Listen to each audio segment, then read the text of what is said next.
حج کے 5 دن ہیں. آپ پہلے تھوڑی دیر کے لیے جو نا یہ جو حاجیوں پر میں نے دیکھا ہے مینا کے دن جب قریب آنے والے ہوتے ہیں نا تو حاجی گھبرائے مل رہے ہوتے ہیں, کیا ہوگا, خیمے میں کیسے رہیں گے, رش بہت ہوگا, احرام کتنے دن پہننا پڑے گا. حج کے دن قریب آئیں تو ٹینشن میں نہیں خوشی میں اضافہ ہونا چاہیے. سب سے پہلی بات, بہت بڑا ٹینشن ریلیز آپ کا یہ کر دیتا ہوں کہ احرام آپ نے 5 دن نہیں صرف 2.25 دن باندھنا ہے. صرف 2.25 دن کا احرام ہے. 1.5 دن تو پہلے عمرے میں باندھ لیا تھا آپ نے, پھر کائی کی ٹینشن ہے. پہلے میں نے کہہ دیا احرام فرینڈلی ہو جاؤ, اور حج میں میکسیمم 2.5 دن کا احرام ہے, کوئی 5 دن کا احرام نہیں ہے. ٹھیک ہے, تو آدھا ٹینشن تو ویسے ریلیز ہو گیا ہوگا. اب آ جاؤ حج کے 5 دن کیا کیا ہیں. 8 ذو الحجہ, 9 ذو الحجہ, 10 ذو الحجہ, 11 اور 12. ٹھیک ہے, یہ 5 دن حج کے جو اہم مناسک ہیں وہ اس کے اندر ہیں.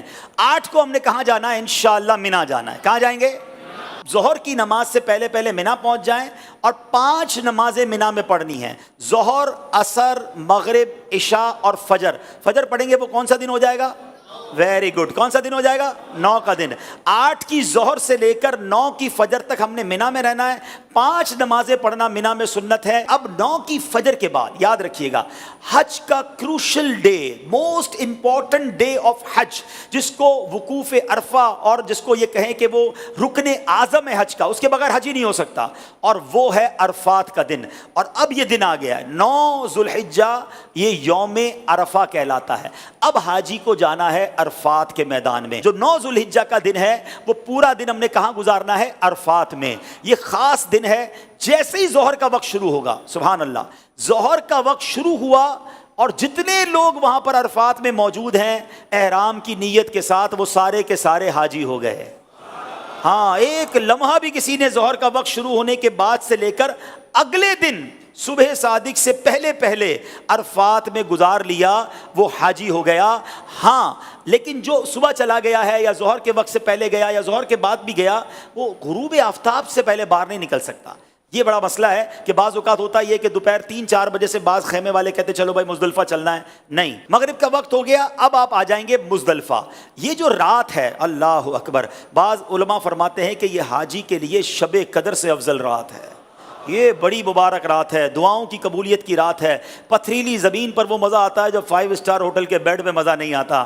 اللہ کی رضا کے لیے لوگ زمین پر پڑے ہوئے ہوتے ہیں. تو بہرحال یہ رات وہاں گزاریں گے. اب آ گیا 10 کی صبح. پاکستان میں 10 تاریخ کو ہم کیا کرتے ہیں؟ قربانی کرتے ہیں نا. حج کا دن ہوتا ہے, عید کا دن ہوتا ہے نا, آج ہی بڑی زبردست عید مناتا ہے. 10 تاریخ کو پہلا کام ہم نے کرنا ہے کہ ہم نے رمی کرنی ہے, ہم نے شیطان کو کنکریاں مارنی ہیں, اس کے بعد قربانی کرنی ہے, اس کے بعد حلق کرنا ہے. یہ 3 کاموں کی ترتیب یاد رکھیے گا. پہلے کیا کرنی ہے؟ رمی کرنی ہے, پھر اس کے بعد قربانی کرنی ہے, اس کے بعد حلق کرنا ہے. آپ احرام سے فارغ ہو گئے. ہاں, احرام تو پورا ہو گیا. ابھی تو 10 تاریخ کی صبح ہی ہوئی ہے, دوپہر ہو جائے گی زیادہ سے زیادہ. 2.5 دن میں آپ احرام سے فارغ. صرف ایک پابندی باقی ہے جو مرد و عورت کے معاملات ہیں, باقی یو آر فری ناؤ. اب اس کے بعد طواف الزیارہ کر لیں تو وہ پابندی بھی ختم ہو جائے گی. اس کے بعد یعنی یہ 10 کا دن جو ہے, آپ چونکہ تھوڑا بیزی ہوں گے, پہلے آپ رمی کریں گے, پھر قربانی کریں گے, پھر آپ حلق کریں گے, غسل وغیرہ کر کے لباس پہنیں گے. اگر شام کو طواف الزیارہ کرنا ہے تو کر لیں گے, ورنہ اگلے دن کر لیں گے.